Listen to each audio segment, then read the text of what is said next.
Sa tahimik na gilid ng Dwarven Kingdom, nakatayo ang tahanan ni Naano, isang malaking estate na halos nakasandal sa makapal at nakakatakot na kagubatan. Ngunit ang katahimikan ng gabi ay winasak ng paulit-ulit na tunog ng matinding paggawa. Mula sa kailaliman ng workshop, malakas na bumabagsak ang martilyo sa nagbabagang metal, kasabay ng paglipad ng mga spark sa hangin. Sa tabi nito ay isang malaking kahoy na batya na puno ng tubig para sa pagquench ng bakal. Nagliliyab ng maliwanag ang forge, tinatanglawan ng matinding konsentrasyon sa mukha ng panday na tila tuluyang nalunod sa kanyang ginagawa. Ang nakakabinging tunog ng bakal laban sa bakal ay patuloy na umaalingaw sa buong workshop. Matapos ang matinding pagod at walang tigil na trabaho, maingat na inangat ang nagbabagang talam gamit ang sipit at isinawsaw sa malaking kahoy na batya. Agad na sumengga ang tubig habang makapal na usok ang umakyat sa hangin. Tahimik na pinagmasdan ng balbasing panday ang kanyang ginagawa. Halata sa kanyang mukha ang pagod at tensyon bago siya mabilis na lumingon sa kabilang bahagi ng silid. Umalingaw-ngaw ang mabibigat na yabag sa magulong workshop. Sa sahig, may isang taong halos hindi na makatayo dahil sa sobrang pagod. Nanginginig ang katawan nito habang mahina itong umuungol. Ngunit wala ng oras para magpahinga. Mariing nagngit-ngit ang panday habang tumutulo ang pawis sa kanyang mukha. Nanlalaki ang kanyang mga mata sa matinding determinasyon habang muli niyang itinataas ang mabigat na martilyo. Biglang nagbago ang lahat. Sa sobrang pagod at walang tigil na trabaho, tila nagsimulang maglaro ang kanyang isip. Nanlabo ang paningin ng panday habang nanatiling nakadilat ang kanyang mga mata. Unti-unting nabuo sa kanyang harapan ng isang nakakatakot na anyo. Sa harapan niya nakahiga ang isang babae na wala ng buhay, hawak ni Naano ang puso nito na halos natatabunan ng kadiliman. Tahimik lamang itong nakatanaw, ngunit sapat na iyon upang maramdaman niya ang napakabigat na presensya. Malakas pang tumitibok ang puso ng walang buhay na babae. Parang iyon na lamang ang tunog na naririnig niya. Sa isang iglap, naglaho ang nakakatakot na pangitain. Muli siyang ibinalik sa malamig at malupit na realidad ng kanyang workshop. Napapalibutan ng mga bangkay na katawan, halos bumigay na ang kanyang katawan sa pagod. Ngunit sa kabila nito, tumanggi siyang sumuko. Muli niyang itinaas ang kanyang braso at ipinagpatuloy ang trabaho. Muling bumagsak ang mabigat na martilyo sa bakal. Paulit-ulit. Walang tigil. Bawat hampas ay tila pakikipaglaban-laban sa oras at sa sarili niyang katawan na unti-unti nang nauubusan ng lakas. Lumipas ang ilang oras sa walang katapusang ritmong iyon. Sa wakas, tumigil din ang tunog ng martilyo. Binalot ng mabigat na katahimikan ng buong workshop. Hingal na hingal at halos wala nang natitirang lakas, tahimik na tiningnan ng panday ang kanyang natapos na obra. Pagkatapos ng mahabang sandali, mahina siyang nagsalita. Tapos na. Unti-unting humupa ang usok at init ng forge, at saka lamang tuluyang lumitaw ang bunga ng kanilang napakahirap na paggawa. Mataas na itinaas ng panday ang bagong huwad na sandata. Isa itong talam na hindi may kukumpara sa karaniwang armas. Matalas at perpekto ang gilid nito, ngunit sa ilalim ng makinis na metal ay may mga madidilim na guhit na tila gumagalaw na parang buhay. Ang mga pattern na iyon ay mistulang may sariling pulso, nagbibigay sa sandata ng isang kakaiba at hindi komportableng presensya. Ang hawakan nito ay balot ng makakapal na piraso ng lubad at lumang tela, na tila ilang ulit ng inayos at binalot sa proseso ng paggawa. Mula rito ay nakalaylay ang mahahaba at punit-punit na mga piraso ng tela na bahagyang sumasayaw sa hangin. Sa gitna ng umiikot na usok at natitirang init ng forge, ang sandata ay tila nababalutan ng isang madilim at magulong aura. Hindi ito basta-bastang espada. Isa itong simbolo ng matinding obsesyon, walang humpay na pagsisikap at sakripisyong ibinuho sa bawat hampas ng martilyo. At ngayon, sa wakas ay handa na itong gamitin. Tahimik, mapanganib, at tila naghihintay lamang ng tamang sandali upang pakawalan ang kapangyarihang nakatago sa loob nito. Mag-isang nakatayo ang panday sa gitna ng stone-floored workshop, hawak ang bagong huwad na talam habang maingat itong sinusuri. Dahan-daang lumitaw ang ngiti sa kanyang mukha. Hindi niya maalis ang tingin sa sandata. Ramdam ko na agad, kahit hindi ko pa ito ina-appraise. Isang mahinang tawa ang kumawala sa kanyang lobby habang pinagmamasdan ang obra na nasa kanyang mga kamay. Matapos ang habang buhay na paghawak at paggawa ng iba't ibang armas, sapat na ang kanyang karanasan upang malaman ang halaga ng isang sandata sa isang tingin pa lamang. Isa itong artifact class magic weapon. Lalong lumawak ang kanyang ngiti hanggang sa tuluyan itong maging malakas na halakhak. Punong-puno ng tuwa at hindi makapaniwala sa sariling tagumpay, itinaas niya ang espada sa ere. Hindi naman ako wizard. Nanginginig ang kanyang boses sa sobrang excitement habang nakatingala sa kanyang nilikha. Puno ng uling, abo, at grasa ang kanyang mga kamay, ngunit wala siyang pakialam doon. Sa kanyang harapan ay naroon ang patunay ng lahat ng kanyang paghihirap. Ang isang bagay na halos imposibleng makamit ng mag-isa. Anong klaseng himala ito? Nakagawa ako ng artifact class magic weapon gamit lamang ang sarili kong kakayahan. Nakatayo sa gitna ng kanyang workshop, tahimik na nakatitig ang panday sa sandatang hawak niya. Artifact class. Mahina niyang binigkas ang mga salita habang pilit pa ring inuunawa ang bigat ng kanyang tagumpay. Alam na alam niya kung ano ang ibig sabihin ng ranggong iyon. Ang mga artifact class weapon ay hindi ordinaryong sandata. Ito ang uri ng armas na karaniwang ginagamit lamang ng mga elite, mga A-rank at S-rank adventurers na nasa tuktok ng mundo. Nanlaki ang kanyang mga mata habang pinagmamasdan ng Talem. Halo ang pagmamalaki at hindi paniniwala sa kanyang ekspresyon. At nagawa ko ito. Nakagawa ako ng artifact class weapon. Nang mag-isa, napahinto siya sandali bago muling tumingin sa sandata. At wala man lang akong tulong ng isang wizard. Bumigat ang katahimikan sa loob ng silid. Mas humigpit ang pagkakahawak niya sa balot-balot na hawakan ng espada habang unti-unting lumulubog sa isip niya ang katotohanan. Sa loob ng maraming taon, maraming panday ang naglaan ng buong buhay nila sa pagpapanday. Ngunit kahit ang pinakamahusay sa kanila ay kadalasang nahihirapang makagawa ng mga relic class weapon. Samantalang siya, nalampasan niya ang antas na iyon. Tahimik siyang nakatayo sa gitna ng magulong workshop, napapalibutan ng mga napakaraming bangkay, abo, at mga bakas ng kanyang walang tigil na paggawa. Isang mabigat na katahimikan ng bumalot sa buong silid. At sa gitna nito, tanging tunog ng isang nerbyosong paglunok ang bahagyang sumire sa katahimikan. Biglang nabasag ang katahimikan ng simulan ng panday na subukan ng kanyang bagong likhang sandata. Walang pag-aalinlangang iwinasiwas niya ang espada sa buong workshop. Nagliparan ng mga tipak ng bato at bakal habang parang papel lamang na hinihiwa ng talam ang mga ito. Sa bawat pag-atake, mas lalong lumalawak ang baliw ng ngiti sa kanyang mukha. Napakaganda, hindi ka panipaniwala ang talas nito. Makalipas ang ilang sandali, tumigil din siya. Napapalibutan na siya ngayon ng mga wasak na bato, pinutol na bakal, at iba pang mga bagay na naging biktima ng kanyang pagsubok. Ang dating magulong workshop ay mas lalo pang naging parang lugar ng digmaan. Dahan-dahan niyang inilapit ang gilid ng espada sa kanyang mukha upang masusing suriin ito. Nanlaki ang kanyang mga mata. Walang bakas ng pinsala, walang bitak, walang kahit kay-titing na sira. Mahina siyang napabulong habang hindi makapaniwala sa nakikita. Humiwa ito sa bakal at bato. Pero wala man lang kahit isang nick o chip sa talem. Tahimik niyang pinagmasdan ng makinis na gilid ng espada. At sa bawat segundo na lumilipas, mas lalo niyang napapatunayan na ang hawak niya ay hindi lamang isang mahusay na sandata. Isa itong bagay na lampas sa normal na pamantayan ng mga panday. Isang tunay na artifact class magic weapon. Ang perpektong kalidad ng sandata ay tuluyang nagtulak sa panday sa sukdulan ng kanyang excitement. Itinaas niya ang ulo at malakas na humalakhak habang ang kanyang mukha ay nababalot ng isang halos baliw na ngiti. Isa akong henyo. Alam ko na noon pa na isa akong henyo. Mas humigpit ang hawak niya sa espada habang itinataas ito sa ere. Isang henyong panday na pinili mismo ng Diyosa para lumikha ng isang maalamat na sandata. Umalingaw-ngaw ang kanyang malakas na halakhak sa buong workshop na puno ng wasak na bato at pinutol na bakal. Sa sandaling iyon, pakiramdam niya ay wala ng ibang panday sa mundo ang makakatapat sa kanya. Ngunit habang unti-unting humuhupa ang tunog ng kanyang pagtawa, nagsimulang magbago ang kanyang ekspresyon. Dahan-dahang naglaho ang kanyang ngiti. Naging mabigat ang kanyang mukha. At sa kanyang namumulang mata ay sumilay ang isang malamig at mapanganib na pag-iisip. Muli niyang ibinaba ang tingin sa espada. Ang kanina'y matinding kasiyahan ay napalitan ng isang mas malalim at mas mapanganib na damdamin. Obsession. Sa kabila ng lahat ng kanyang tagumpay.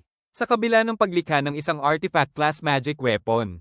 Hindi pa rin siya nasiyahan. Mahina siyang napabulong habang nakatitig sa kanyang obra. Pero hindi pa rin sapat. Tahimik na pinagmasdan ng panday ang bundok ng wasak na bakal, bato, at iba pang mga bagay na nakakalat sa kanyang workshop.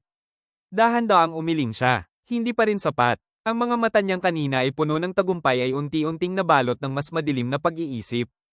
Walang ibig sabihin ang lahat ng ito kung mga bagay lang at walang buhay na target ang nahihiwa ko. Maingat niyang hinaplos ang bagong huwad na talem. Dumaan ang kanyang mga daliri sa malamig at magaspang na metal habang tila kinakausap niya ang mismong sandata. Habang nakatitig dito, dahan-daang lumawak ang kanyang ngiti. Isang ngiting hindi nadala ng kasiyahan, kundi ng isang nakakatakot na obsession. Hindi ko malalaman ang tunay nitong halaga. Huminto siya sandali, saka mas humigpit ang hawak sa espada. Hanggat hindi nito nahihiwa ang isang buhay na nilalang. Dahil sa bagong obsesyon na unti-unting lumalamon sa kanyang isip, hindi nagtagal ay umalis ang Panday sa kanyang workshop at lumabas sa malamig na hangin ng gabi. Tahimik na nagsara ang gate ng estate ni Naano sa likuran ng isang nakahod na pigyera. Balot ng makapal na cloak na nagkukubli sa kanyang pagkakakilanlan, dahan-dahan siyang naglakad palabas ng bakuran at tumungo sa madilim na dirt path na papasok sa kagubatan. Huminto siya sandali sa gilid ng mga puno. Mahigpit na nakatikom ang kanyang mga kamay sa harap ng kanyang dibdib. Sa ilalim ng anino ng kanyang hood, bahagyang kumitid ang kanyang mga mata. Walang bakas ng pag-aalinlangan. Walang bakas ng takot. Tanging isang malamig at matatag na determinasyon lamang ang naroon. Muli niyang nilinggan ang tahimik na tahanan sa kanyang likuran. Hindi siya nagsalita, hindi rin siya nag-atubili. Sa isang mahinang kaluskos ng mga dahon, lumihis siya mula sa daan at tuluyang naglaho sa makapal na kadiliman ng kagubatan. Habang tuluyang nilalamon ng kadiliman ng kagubatan ang anyo ng Panday, isang nag-iisang tao ang dahan-daang lumabas mula sa mga anino ng mga puno. Tahimik siyang nakatayo at pinagmamasdan ang direksyong tinahak ng craftsman. Isang malamig na ngiti ang sumilay sa kanyang labi. Mukhang hindi niya napigil ang lumabas. Bahagyang kumitid ang kanyang mga mata habang pinapanood ang mga pangyayaring tila eksaktong sumusunod sa kanyang inaasahan. Walang gulat, walang pag-aalala, para bang matagal na niyang alam kung ano ang mangyayari. Mas lumalim ang kanyang nakakatakot na ngiti. Mukhang gumagana na ang sumpa ng ipinagbabawal na espada. Saglit siyang tumingin sa madilim na kagubatan. At papasok na ito sa huling yugto nito, hindi ba? Tahimik na nakatayo sa gitna ng kagubatan si Kavawa. Bahagya siyang nagkibit-balikat, tila walang anumang emosyon habang iniisip ang resulta ng kanyang ginagawang eksperimento. Ngayon, paano kaya ito magtatapos? Bahagya siyang napangiti. Sana naman ay hindi masayang ang lahat ng paghihirap ko hanggang ngayon. At sana ay may mapala ako rito. Tinalikuran niya ang daan na tinahak ng Panday at isinukbit sa kanyang balikat ang isang malaking sako. Pagkatapos ay nagsimula siyang maglakad papasok sa mas madilim na bahagi ng kagubatan. Napabuntong hininga siya habang nagrereklamo sa sarili. Nakakaawa talaga kapag kulang ka sa mga tauhan. Kailangan mong asikasuhin ang bawat maliit na detalye ng mag-isa. Mas magiging madali sana kung mayroon pa akong ilang tao na pwedeng tumulong. Patuloy siyang naglakad habang unti-unting nilalamon ng mga anino ang kanyang anyo. Sa huli, isang praktikal na pag-iisip na lamang ang kanyang ibinulong sa malamig na hangin ng gabi. Pero wala ring saysay ang mangarap ng mga bagay na hindi mo naman makukuha. Sa isang makitid at liblib na eskinita sa pagitan ng mga lumang kahoy na gusali, isang mapanganib na tagpo ang nagaganap sa kalaliman ng gabi. Umalingaw ang mabigat na paghinga sa madilim na daanan. Nakasandal sa pader ang isang malaking beastman na nakasuot ng armor. Halatang sugatan at balisa siya habang pilit pinapanatili ang kanyang tindig. Mula sa kabilang dulo ng eskinita, dahan-daang papalapit ang isang maliit na figurang balot ng cloak. Ang dwarf. At kasabay ng kanyang bawat hakbang ay ang isang hindi maipaliwanag na madilim na presensya. Biglang nanginig ang buong katawan ng beastman. Nagsalubong ang kanyang mga kilay habang nanlalaki ang mga mata sa pagkabigla. Parang may kung anong babala na sumisigaw sa kaibuturan ng kanyang instincts. Ngunit tumatanggi siyang tanggapin yon. Bakit ako nanginginig? Nagsimulang tumulo ang pawis sa kanyang mukha. Habang papalapit ang maliit na Panday, mas lalo niyang nararamdaman ang mabigat na presensyang bumabalot dito. Unti-unting napalitan ng takot ang kanyang pagkalito. Lintik. Imposible ito. Mariin niyang ipinakita ang kanyang mga pangil habang pilit nilalabanan ang nararamdaman. Paano ako matatakot? Sa isang hamak na maliit na dwarf? Dahan-daang hinugot ng nakahod na Panday ang kanyang bagong huwad na espada. Sa sandaling lumantad ang talam mula sa saya nito, tila may mabigat na presensyang kumalat sa buong eskinita. Parang may malamig na kamay na pumisil sa puso ng beastman. Napatras siya ng bahagya habang usang nanginig ang kanyang katawan. Hindi niya mapigilan ang panginginig. Samantala, tahimik na pinagmasdan ng dwarf ang espada sa kanyang kamay, saka ibinaling ang tingin sa beastman na halatang natataranta.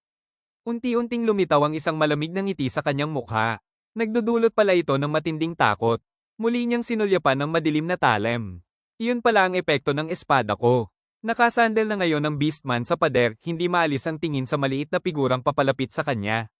Sa kabila ng laki ng kanyang katawan, para siyang napako sa kinatatayuan. Ano bang kalokohan ito? Nanginginig ang kanyang boses. Ano ka ba talaga? Ngunit hindi man lang pinansin ng Panday ang tanong. Patuloy lamang siyang lumapit habang hawak ang espada sa kanyang tagiliran. Tahimik, kalmado, at nakakatakot. Pagkatapos ng ilang sandali, nagsalita siya sa mababang boses. Dapat ay matuwa ka. Bahagya niyang itinaas ang tingin. Kung epekto ito ng espada, hindi mo naman kasalanan kung bakit ka natatakot. Huminto siya sa harap ng Beastman at muling pinagmasdan ang kanyang obra.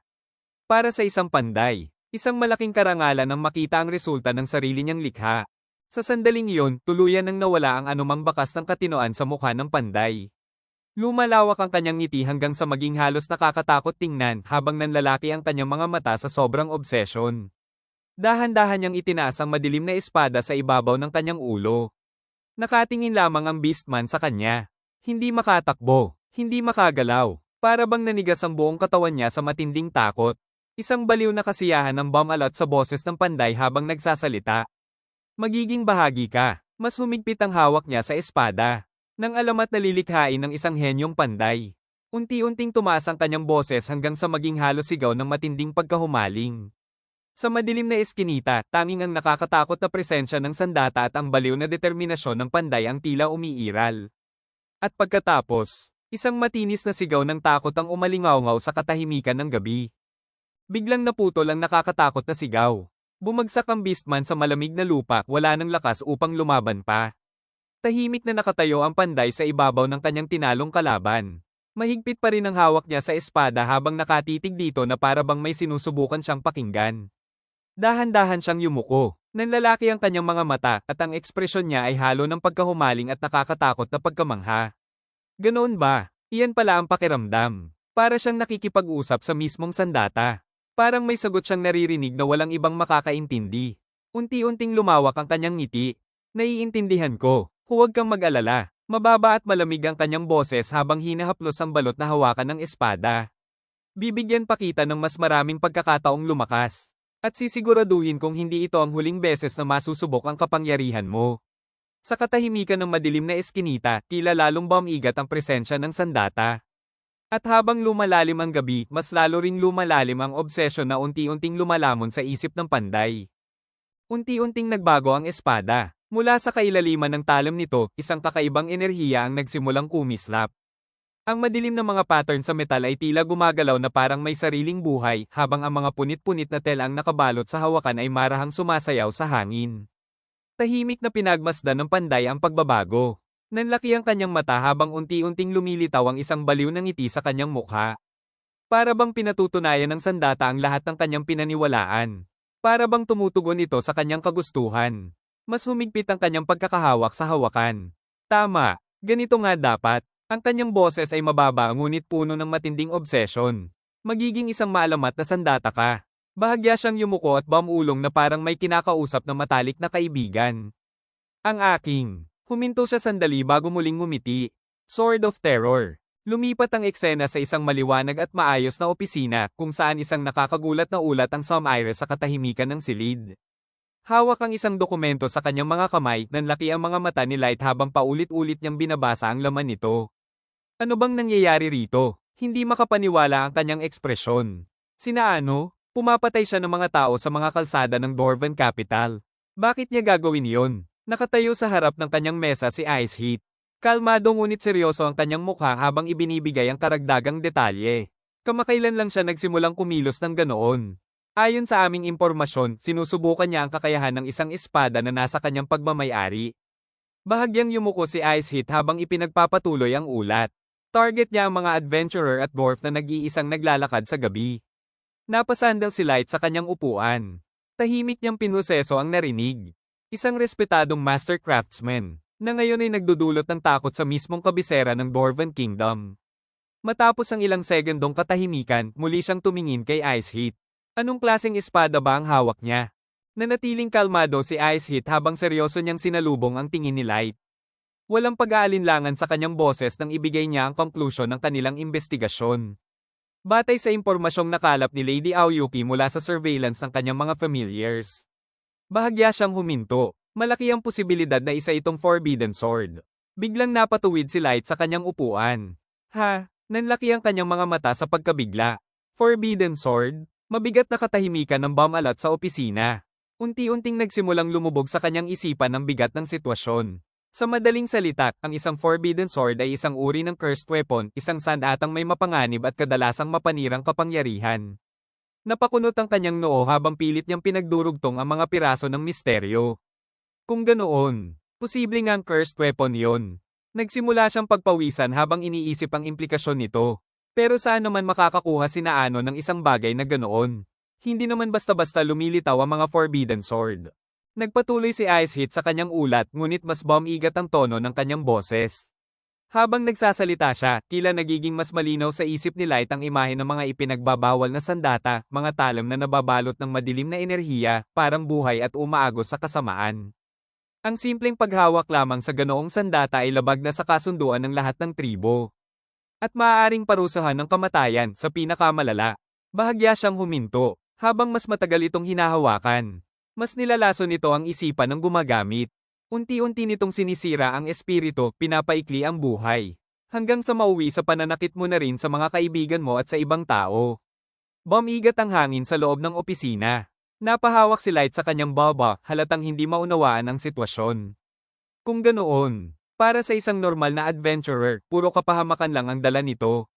Mas lalo siyang naguluhan. Bakit may ganito si Naano? Tumingin si Ice Hit sa mga dokumentong hawak niya bago muling nagsalita. Tungkol sa paraan kung paano niya ito nakuha. Matapos naming makumpirma ang mga pag-atake niya, minadali naming tingnan ang pinagmulan. Maaaring hindi pa ito ganap na kumpirmado. Pero narito sa susunod na mga dokumento ang detalye. Mabilis na inangat ng binata ang susunod na pahina ng dokumento at sa isang iglap ay nanlaki ang kanyang mga mata sa matinding pagkabigla. Si Naano, siya mismo ang gumawa ng Forbidden Sword. Tahimik na tumango ang maid, seryoso ang ekspresyon. Oo, ngunit isa pa lamang itong hypothesis. Sumandal ang binata sa kanyang upuan habang unti-unting tinititigan ang mga nagkalat na dokumento sa ibabaw ng mesa. Mariin siyang nagngit-ngit ang mga ngipin. Isang mabigat na pakiramdam ng guilt ang dahan-daang bumalat sa kanya. Naging abala ako sa malawakang ancient ruin investigation. Kaya inilagay ko muna sa mababang priority ang impormasyon tungkol kay Naano hanggat hindi siya umaalis sa Dwarven Kingdom. Nanginginig ang kanyang tingin habang binabasa ang mga ulat. Hanggang kamakailan lamang, si Naano ay isang ordinaryong panday sa isang kilalang workshop. Ngunit bigla itong nagbago. Iniwan niya ang kanyang trabaho. At nagkulong sa isang mansiyon sa labas ng kabisera. Hindi na siya lumabas mula noon. Sa dulo ng dokumento, may nakalagay na isang nakakakilabot na obserbasyon. Ang tanging taong pumapasok at lumalabas sa kanyang tirahan ay isang lalaking human merchant. Tahimik na bumigat ang hangin sa opisina. Habang unti-unting bumubuo ang mas malawak na larawan ng kaso, mas lalo lamang lumilinaw na ang pangyayaring ito ay hindi simpleng paglihis ng isang panday, kundi bahagi ng mas malalim at mas maingat na binuong plano. Tahimik na ipinagpatuloy ni Ice Hit ang kanyang ulat ngunit mas lalo pang bumigat ang kanyang tono habang inilalahad ang mga detalye. Ang merchant ay nagdala ng pagkain, mga pang-araw-araw na pangangailangan, iron ore, iba't ibang raw materials, mga alchemical supplies. Bahagya siyang huminto. At pati na rin ang mga human slaves. Sandaling katahimikan ng bumalat sa silid. Pagkatapos ay nagpatuloy siya, mas mababa na ang boses. Ayon sa ulat, ang mga slaves ay itinago sa loob ng mga cask habang inililipat sa estate. Tumingin siya ng direkta sa binata at seryoso at matalim ang tingin. Noong una, hindi namin maintindihan kung bakit kailangan pa niya ang mga iyon. Bahagya siyang huminga bago tuluyang binuo ang conclusion. Ngunit ngayon, maaari nating ipagpalagay na ginamit sila bilang bahagi ng paglikha ng Forbidden Sword. Bumagsak ang katahimikan. Si Light ay hindi agad nakapagsalita. Nanatiling nakatitig lamang siya sa mga dokumento sa kanyang mesa, tila hindi pa rin ganap na tumatago sa kanya ang bigat ng narinig. Bumibigat ang isip ni Light habang patuloy na umiikot ang mga impormasyon sa kanyang ulo.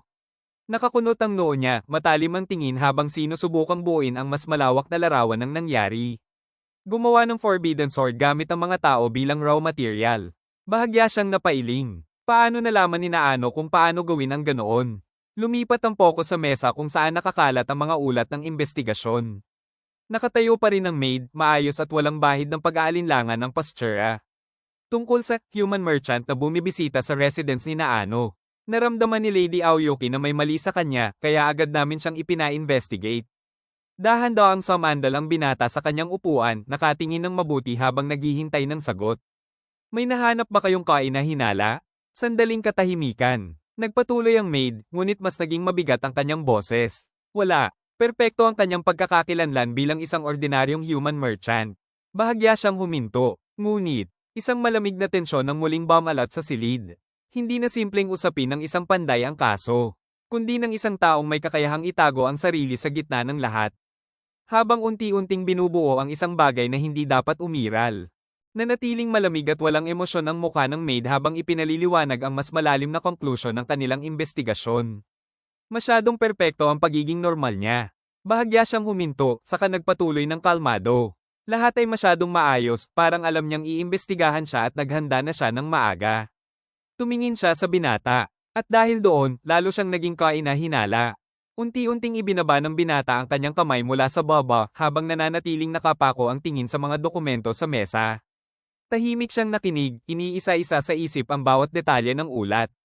Walang salita ang lumabas sa kanya. Isang maikling katahimikan lamang ang sumunod. Nagpatuloy ang maid. Ayon sa kasalukuyang sitwasyon, masyado siyang delikado kaya si Aoyuki mismo ay umiwas muna sa direktang pag-eksena. Hindi na siya gumagamit ng familiars para i-spy ang target. Bumigat ang hangin sa loob ng opisina. Dahan-dahang naging seryoso ang ekspresyon ng binata habang muling tinitigan ang mga dokumento. Hindi na ito simpleng merchant. Hindi na rin ito ordinaryong kaso ng smuggling. Kung tama ang kanilang hinala, isa itong kalaban na may kakayahang kontrolin ang impormasyon mismo at manipulahin ang paraan ng kanilang pagtingin sa kanya. Sa dulo, tahimik siyang nagsalita. Kailangan nating mag-ingat sa human merchant na yon. Sumandal sa kanyang malapad na upuan si Light bago formal na nagsalita sa kanyang attendant. Ice Heat, pakiayos ang appointment ni Aoyuki para makausap ako tungkol kay Naano at sa human merchant. Nanatili siyang nakatingin sa harap habang unti-unting lumalalim ang kanyang tingin. Malamig at kalkulado ang ekspresyon niya, parang binubuo na niya ang susunod na galaw sa isang mas malawak na laro. Kailangan nating pigilan ang kalupitan ni Naano. Bahagya siyang huminto. At depende sa sitwasyon, maaari kong gamitin ang human merchant sa paghihiganti ko sa kanya. Sa harap ng malawak na desk, bahagyang yumuko si Ice Heat. Walang pag-aalinlangan. Walang tanong. Yes, Lord Light. Ang tunog ng papalayong hakbang ay umalingaw-ngaw sa tahimik na opisina. Hanggang sa tuluyan ng mapag-isa si Lord Light, nakaupo sa gitna ng katahimikan, patuloy na binubuo ang kanyang susunod na hakbang sa dilim ng mas malawak na plano. Dahan-daang nagsara ang mabigat na pinto ng opisina at tuluyan nang nawala si Ice Heat sa loob ng silid. Sandaling katahimikan ang sumunod. Isang pagod na buntong hininga ang lumabas mula kay Lord Light. Sumandal siya ng malalim sa kanyang malapad na upuan, saka pumikit. Unti-unting bumalik sa kanyang isipan ang nakaraan. Ang bigat ng sitwasyon ay mas lalong nagiging malinaw habang inuungkat niya ang simula ng lahat. Sino nga ba ang mag-aakala na si Naano ay gagawa ng Forbidden Sword? Sa kanyang alaala, unti-unting nagbago ang paligid. Mula sa malamig na opisina, bumalik siya sa panahon na mas simple pa ang lahat noong nasa Concord of the Tribes pa sila. Naalala niya ang isang eksena. Isang maingay at masiglang gabi ng inuman. Si Naano, hawak ang isang napakalaking mug ng alak, halos umaapaw sa tawa at sigla habang nagsasalita ng puno ng pangarap. Gusto kong gumawa ng isang legendary weapon gaya ng nasa mga storybook. Tahimik na nakikinig noon si Lord Light, mas bata pa, pinagmamasdan ang sigasig ng kaibigan niyang panday.